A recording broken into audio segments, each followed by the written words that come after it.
கடந்த மார்ச் மாதம் 28ஆம் தேதி அரசாங்கம் ஒரு வர்த்தமானி அறிவித்தலை வெளியிட்டிருக்கின்றது. விசேஷமாக வடமாகாணத்தை சார்ந்த 4 மாவட்டங்களிலே யாழ்ப்பாணத்தில் 3669 ஏக்கரும், முல்லைத்தீவை சார்ந்த 1703 ஏக்கரும், கிளிநொச்சியை சார்ந்த 515 ஏக்கரும், மன்னாரை சார்ந்த 54 ஏக்கரும், மொத்தம் 5941 ஏக்கர் காணிக்குரிய அந்த குறிப்பிட்ட பிரதேசங்களுக்குரிய இருக்கக்கூடிய தனியார்கள் தங்களுக்குரிய காணி உறுதிகளை உறுதிப்படுத்தாத பட்சத்திலே தாங்கள் அந்த குறிப்பிட்ட பிரதேசங்களுக்கு உள்ளே இருக்கக்கூடிய காணிகளை அரசு காணிகளாக பிரகடனப்படுத்த போகிறார்கள் என்று அந்த வர்த்தமானியிலே குறிப்பிட்டிருக்கின்றது. கௌரவ பிரதி சபாநாயகர் அவர்களே, உங்களுக்கு நன்றாக தெரியும், இன்றைக்கு இருக்கக்கூடிய நிலைமையிலே தமிழ் மக்களுடைய சனத்தொகை எடுத்துக்கொண்டால் தாயக நிலப்பரப்பில் என்றால் வடகிழக்கு தமிழர் தாய நிலப்பரப்பிலே வாழ்ந்து கொண்டிருக்கக்கூடிய தமிழ் மக்களுடைய சரிசமமான சனத்தொகை இன்றைக்கு வெளிநாடுகளுக்கு புலம்பெயர்ந்த தமிழ் மக்களாக வாழ்ந்து கொண்டிருக்கிறார்கள்.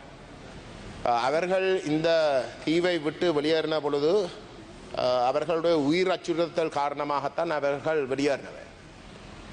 அவர்களுடைய அனைத்து சொத்துக்களையும் விட்டு சில இடங்களில், பெரும்பான்மையான இடங்களிலே உண்மையிலே சட்டவிரோதமாக அந்தந்த நாடுகளுக்கு நுழைஞ்சதே சட்டவிரோதமாக நுழைஞ்சு அசைலம் கேட்குற அளவுக்கு தான் நிலைமை இருந்தது.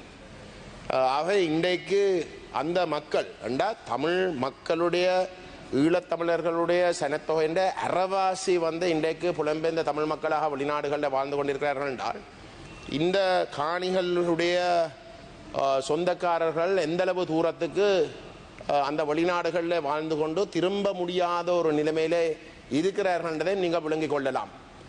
அது மட்டுமல்லாமல் அந்த வெளிநாட்டில் வாழுகின்ற மக்களுக்கு தங்களுடைய காணிகளை உறுதிப்படுத்த முடியாத ஒரு நிலைமையும் கணிசமாக இருக்கு. அது இதுக்கு முதல் இருந்த அரசாங்கங்கள் ஏற்றுக்கொண்டு உண்மையிலே இந்த போர் காலத்திலே அந்த வெளிநாட்டில் வாழுகின்ற மக்களுடைய காணிகளிலே சட்டவிரோதமாக அவர்களுடைய அந்த காணிகளில் குடியேறி இருந்த இங்கே வாழ்ந்து கொண்டிருந்த மக்கள் பிரிஸ்கிரிப்ஷன் ரைட்ஸை கிளைம் பண்ண முடியாத வகையில் அந்த சட்டத்தை தடுத்து வச்சிருந்தது. ஏனென்றால் அந்தளவு தூரத்துக்கு அந்த புலம்பெயர்ந்த தமிழ் மக்களுடைய காணிகளுக்கு பாரதூரமாக அநீதிகள் நடைபெறும் என்ற அடிப்படையில் தான் அதெல்லாம் நிப்பாட்டப்பட்டிருந்தது. அந்தளவு தூரத்துக்கு ஒரு பிரச்சனை இருந்ததே. இந்த அரசாங்கம், இதுக்கு முதல் ஆட்சி செய்த அரசாங்கங்களை இனவாதிகள் என்று சொல்லுவார்கள், அவர்களே அதை விளங்கி கொண்டு அதை தடுத்து நிப்பாட்டினார்கள். அந்தளவு தூரத்துக்கு ஒரு பிரச்சனை இருக்கின்றதை விளங்கி கொண்டார்கள். இன்றைக்கு இந்த அரசாங்கம் பயங்கரவாத தடுப்புச் சட்டத்தை நீக்காமல் பயங்கரவாத தடுப்புச் சட்டத்தை அமுல்படுத்தி கொண்டிருக்கிறார்கள். அப்படிப்பட்ட ஒரு சூழலில் அந்த காணி உரிமையாளர்கள் இங்கே இந்த 3 மாசத்துக்குள்ளே தங்களுடைய காணிகளை உறுதிப்படுத்த முடியாத ஒரு நிலைமை தான் இன்றைக்கு இருக்கின்றது. அது மட்டுமல்ல, இது புலம்பெயர்ந்த தமிழ் மக்களை பற்றி கதைக்கிறோம். இங்கே வடகிழக்கிலே தமிழர் தாயகத்தில் வாழுகின்ற மக்களும் கூட, அவர்களுக்கும் கூட கணிசமானோர் அந்த உரிமையை கோரக்கூடிய நிலையிலே இருக்கக்கூடிய இடத்திலேயும் அவர்கள் பல தடவைகள் இடம்பெற வேண்டி மல்டிபிள் டிஸ்பிளேஸ்மெண்ட்ஸ் போர் காரணத்தினால எத்தனையோ தடவைகள் தங்களுடைய அனைத்து சொத்துக்களையும் விட்டு ஓட வேண்டி வந்தது. அப்படிப்பட்ட ஒரு நிலையிலே நான் கேட்கிறேன், இந்த காணிகளை உறுதிப்படுத்த சொல்லி 3 மாசம் கொடுப்பது இது ஒரு ஏற்றுக்கொள்ளக்கூடிய ஒரு விடயமா? இந்த காணி சம்பந்தப்பட்ட விடயங்கள் முற்று முழுதாக தமிழருடைய இன பிரச்சனையோட அடிப்படை காரணம் என்றது விளங்கிக் கொள்ள வேண்டும். இது இந்த அரசாங்கத்துக்கு தெரியாது சொல்றீங்களோ? அப்படிப்பட்ட ஒரு நிலையிலே இந்த தமிழர்களுடைய காணி சம்பந்தப்பட்ட விஷயத்தை இந்தளவு தூரத்துக்கு ஒரு நியாயம் இல்லாத வகையிலே ஒரு கெசட் மூலமாக 3 மாச காலாவசத்தை வழங்கி அவர்கள் இதை உறுதிப்படுத்தாவிட்டால் அது அரசு காணியாக பிரகடனப்படுத்த போகிறார்கள் என்று சொல்வது திட்டமிட்ட வகையில் வந்து அந்த காணிகள், அந்த மக்களுடைய காணிகள் அனைத்துமே வந்து தாங்கள் பறிச்சு, சட்டவிரோதமாக பறிச்சு, இயற்கை நீதிக்கு முரணாக பறிச்சு அந்த காணிகள் அனைத்தையும் வந்து குடியேற்றங்களுக்கு பயன்படுத்த போகிறார்கள் என்று நான் பொறுப்போடு கூறுகின்றேன். குடியேற்றங்களுக்கு பயன்படுத்த போகிறார்கள் என்றதுதான் உண்மை. இது வந்து ஒரு இந்த அரசாங்கம் விஷயம் விளங்காமல் ஒரு தவறாக அவசரப்பட்டு செய்கிற ஒரு விஷயம் அல்ல. நான் இதுக்கு முதலும் பல தடவைகள் இந்த பாராளுமன்றத்தில் வெளியிலேயும் சுட்டிக்காட்டி வருகிறேன்.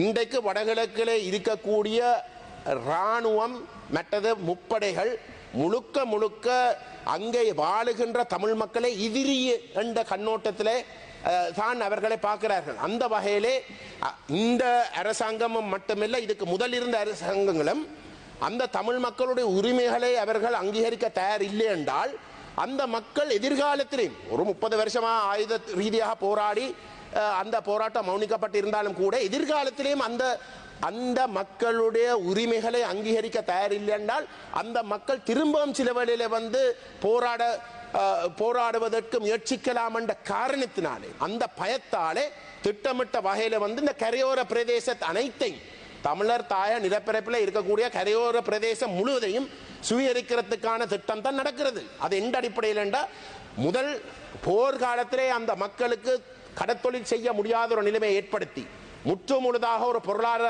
தடை, கடத்தொழில் தடை 30 வருஷங்களுக்கு மேலாக மேற்கொண்டு அந்த மக்கள் முழுமையாக தங்களுடைய வாழ்வாதாரத்தை இழக்கிற அளவுக்கு, தங்களுடைய வாழ்க்கை நடத்த முடியாத அளவுக்கு ஏழை தன்மைக்கு அவர்களை இருக்கிறார்கள். அந்த வகையில் அந்த மக்கள் இந்த மண்ணில வாழ முடியாதுன்னு சொல்லி வெளியேறார்கள். அந்த மக்கள் தான் இன்றைக்கு புலம்பெயர்ந்த தமிழ் மக்களாக வந்து வெளிநாடுகளில் போய் சென்றிருக்கிறார்கள். ஆகவே அந்த சுவீகரிப்பு திட்டமிட்ட வகையிலே அவர்களுடைய பொருளாதாரத்தை அழிப்பதின் ஊடாக நீங்கள் ஏற்கனவே போர்க்காலத்திலே செய்தீர்கள். இதுதான் மிச்சம். இன்றைக்கு நீங்கள் நடத்த போறது இதுதான் மிச்சம். அந்த மக்களுடைய நிரந்தரமாக தங்களுடைய உரிமைகளை, தங்களுடைய காணிக்குரிய மண்ணுக்குரிய அந்த அடையாளங்களை இல்லாமல் செய்து அவர்கள் பறிக்க போற ஒரு வேலை திட்டம் இன்றைக்கு இந்த அரசாங்கத்தால செய்து. யார் இந்த அரசாங்கம்? இதுக்கு முதலில் இருந்த ஆட்சியில் இருந்தவர்கள் அனைவரும், சிங்கள கட்சிகள் அனைத்தும் தமிழர்களுக்கு எதிராக ஒரு இனவாதத்தை கேட்கிறவர்கள், அவர்கள் பிழையானவர்கள், தாங்கள் தான் புனிதவானவர்கள் என்று சொல்லி இன்றைக்கு ஆட்சிக்கு வந்தவர்கள் தான் இந்த அநியாயத்தை செய்ய போகிறார்கள் என்றதை நான் பொறுப்போடு சொல்றேன். கௌரவ பிரதி சபாநாயகர் அவர்களே, இது வெறுமனே வந்து தமிழர்களை குறிவைக்கிற ஒரு விஷயம் மட்டுமல்ல, இது திட்டமிட்ட வகையிலே வந்து தமிழ் பேசும் மக்களை குறிவைக்கிற ஒரு விஷயமாக மாறும். நீங்கள் வேண்டுமென்ற எழுதி வையுங்கள். இது இன்றைக்கு வடமாகாணத்தை குறிவைக்கிற ஒரு விஷயம், இது கிழக்கு மாகாணத்துக்கும் போகும். ஏன் இது நடக்குது என்றால், ஒன்றில் இந்த அரசாங்கத்துக்கு முதுகெலும்பு இல்லை. இந்த இராணுவத்துடைய தமிழ் விரோத செயல்பாடுகளை நிப்பாட்டுவதற்கு, இவர்களை தடுத்து முற்று முழுதாக இந்த இராணுவத்துடைய மனோநிலை மாற்றி அமைக்கிறதுக்கு இவர்களால் இயலாது. அல்லது இவர்கள் அல்லது இவர்களும் இந்த அரசாங்கமும் இந்த இராணுவத்துடைய மிக மோசமான இனவாத செயல்பாடுகளுக்கு துணை போகின்ற வகையில் முற்று முழுதாக உடந்தையாக அவர்கள் செயல்படுறதாக மட்டும்தான் நாங்கள் இதை பார்க்கலாம். ஆகவே கௌரவ பிரதி சபாநாயகர் அவர்களே, இந்த அரசாங்கம் இந்த தேர்தலிலே வடகிழக்கிலே தமிழர் தாயகத்திலே சந்திச்சு இருக்கின்ற பாரிய பின்னடைவை சரியான கோணத்தில் விளங்கிக் கொள்ள வேண்டும். இந்த தெளிவான செய்தியை இந்த அரசாங்கம் இன்றைக்காவது விளங்கிக் கொண்டு இந்த வர்த்தமானியை உடனடியாக ரத்து செய்ய வேண்டும் என்று நான் கேட்டுக்கொள்ள விரும்புகின்றேன். காணி சம்பந்தப்பட்ட விடயங்கள் தமிழருடைய அடிப்படை பிரச்சனை சம்பந்தப்பட்ட விடயங்கள்.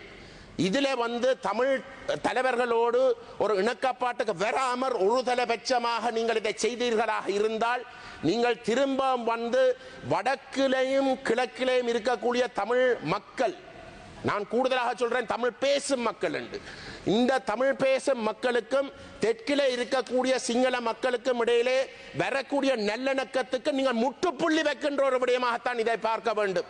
நீங்கள் இதை வாபஸ் பெராட்டி, நீங்கள் அந்த மக்களுக்கும் தெற்கில வாழுகின்ற சிங்கள மக்களுக்கும் வரக்கூடிய நல்லிணக்கத்துக்குரிய வாய்ப்புகளே முற்றுமுழுதாக இருக்கின்ற வகையில் தான் நீங்கள் இந்த செயல்பாடுகளை முன்னெடுக்கிறீர்கள் என்றதை நான் இன்றைக்கு எச்சரிக்க விரும்புகின்றேன். தயவு செய்து இதை நீங்கள் ஒரு சின்ன விஷயமாக எடுத்துக்கொள்ளாதீர்கள். காணி என்றது ஒரு இனத்துடைய ஒரு மனுஷருடைய அடிப்படை தேவை. நீங்கள் முற்று முழுதாக ஒட்டுமொத்த தமிழினத்தையும் நீங்கள் எதிரியாக்க போறீர்கள் என்பதையும் நான் திட்டவட்டமாக சொல்ல விரும்புகின்றேன். தயவு செய்து இந்த அரசாங்கம் அந்த வர்த்தமானியை உடனடியாக ரத்து செய்ய வேண்டும் என்று கேட்டுக்கொள்கின்றேன்.